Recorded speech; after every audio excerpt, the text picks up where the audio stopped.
all the way, either way. All right, here we go. Barbara in Idaho says, my husband and I are 58 and 61, respectively. Since the collapse, our IRA accounts are down to $120K, half their value. We're still in a growth portfolio. Do we need to wait until we're 90 to retire, or do you have any suggestions? You kind of tapped on that, Paula, but can you add more to what they're asking specifically? I think that if you're scared right now, it's a good time to look at your portfolio and see if you're in the right places for the long term. The only way to invest is for the long term. Sounds like they were too heavily in growth and too heavily in equities for their risk tolerance. It's a good time to get a grip on your emotions, take a look at your portfolio, and perhaps restructure it. But I think you should build a portfolio for the long term, and I think you should leave it well diversified. All right, back to 50, but let's keep going to the next clip, please. Then we'll talk about both.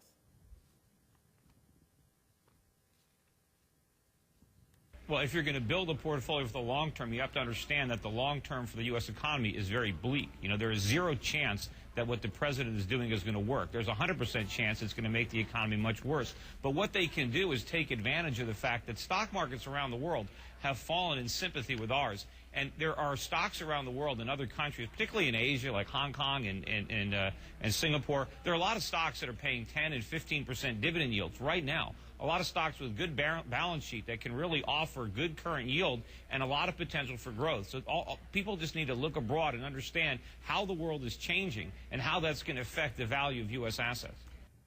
So very different reactions to these two communicators. Woman's talking about the long-term need for long-term investing, you get a positive reaction. Second guy, not so positive about the future of the U.S., very negative reaction. But pretty straightforward and direct. What did you like or not like about the two of them? Janet. I liked his approach because it was direct. You liked his approach? Yeah, and okay. I've heard now's the time to start investing in Asia and so forth and forget the U.S. because we're going to be stagnant, I hear. So I liked his approach. Her approach I thought was too broad. I mean, basically, yeah, these people are similar to myself.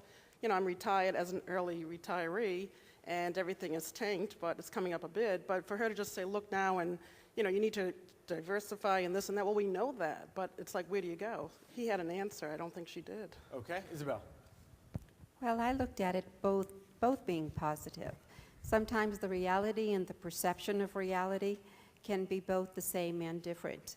What I saw is, yes, I would like to invest long term, but given my age, I want to see it quickly. I've lost quickly. I want to see it quickly back again. And I think maybe the positive of the second would be to invest outside of the U.S. The U.S. has disappointed me. Okay, Robert. As far as myself, I am absolutely terrified about the direction this administration is taking the economy. Let's not get too political here, okay? Well, that could take us another 3 hours. The printing of money and the threat of inflation down the road, to me, is terrifying. Okay, thanks. Sorry to cut you off. Yeah, Vijay. If you're worried about Bernie Madoff's and transparency and accounting problems in the United States, then think about what can happen in foreign countries where the controls aren't there. I mean, they don't even give you quarterly reports. So you disagreed with his advice. I completely disagree with his advice. I think most of these balance sheets are built on thin air. I mean, look at Satyam Computer. Look at Parmalat. They claim they had billions of dollars in banks, and the president of the company comes out and says money wasn't there. I mean, where were all the accountants? Where were the CPAs, the chartered accountants? What did they find? I mean, money wasn't there, and they're showing $1 billion in the bank. Great. Brian. I think it's an interesting study in credibility or perceived credibility. The woman comes across to me as being more credible because she's not yelling at me, and she's made herself up to look very studious. Those glasses that she wears probably have no lenses, by the way. Just like mine. The gentleman uses another approach. He uses hyperbole where he paints this horrible, dreadful picture, which I'm sure isn't true, and then offers you a solution that you'd want to jump at. And I don't see him as credible when he talks in terms of extremes like that. How many of you agree with that? That there's something about the extreme approach that turns you off from his message, whether you agreed with it or not? Okay. Let me ask another question. Who's retired here? Just so that we have, okay. So in case it hasn't become clear, our left side of the room are our retirees. There have been a couple of times when this word long-term has come up, and already a couple of reactions have said, I don't have a long time. Well, according to the actuaries, you actually do have a long time. You could be in retirement for 10, 20, 30 years from now, and you all look healthy, and so hopefully you will be. And yet long-term you have this negative reaction to it. Well, I mean, other than what you said, is that true? Do you all have that negative reaction? Do you all feel like you're shorter-term investors today? Just by a show of hands. So not all of you, but a good chunk of you. Patty, do you want to elaborate on why? I don't think that I hope to live to a ripe old age, but I don't feel like I've got all kinds of time to wait for the market to rebound, even though I'm starting to invest in it. So, go ahead, William. Who the hell do you believe? Both got a different story. I'm a hood from the hood who made good. Give me a good stock picker. Who's out there a good stock picker? That's all I want to know. Put me in great stocks. Ford, General Electric now. That's all I want. Ford? Ford. No, when it was 3, I loved it. My father lived to be 100. My mother lived to be 96, so I have longevity on my side. My concern is, am I going to outlive my money? Okay. But do you believe that you're a long-term investor now? When you hear long-term, are you like some of the people in this group who had a negative reaction, or do you believe that you can invest for the long term now? Oh, I do. I have to. You do? Okay. Yes. Okay, so there's a split here. Some of you think that you can still be long-term investors. Some of you, it's much more about the short term. Okay, Roger, quickly, and then I got to move on.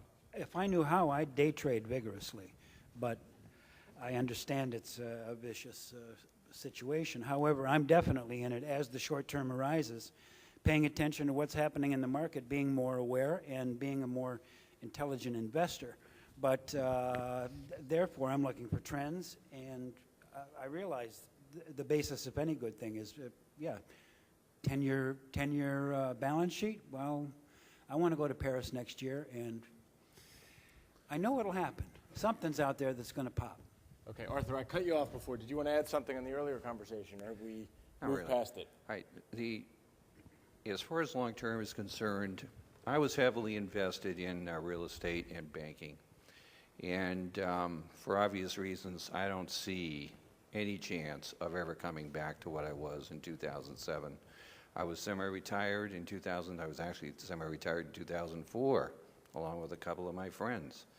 And I got the call in 2008 from my son telling me that our business that we had spent years together building was in serious trouble. That was a big chunk of obviously my future. And I found I had to go back to try to rescue that. We'd gone from $2.5 million to minus $600,000. And it's taking 60 to 80 hours a week to do that. And again, we're heavily invested in real estate and banking.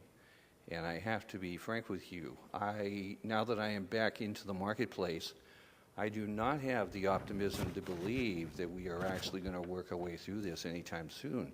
I look at this as a decade-long process, and that we are, with these bailouts, we are exacerbating what in fact is something that should have naturally simply been cut off. I don't believe in banks that are too big to fail. I believe there are banks that are too big to exist.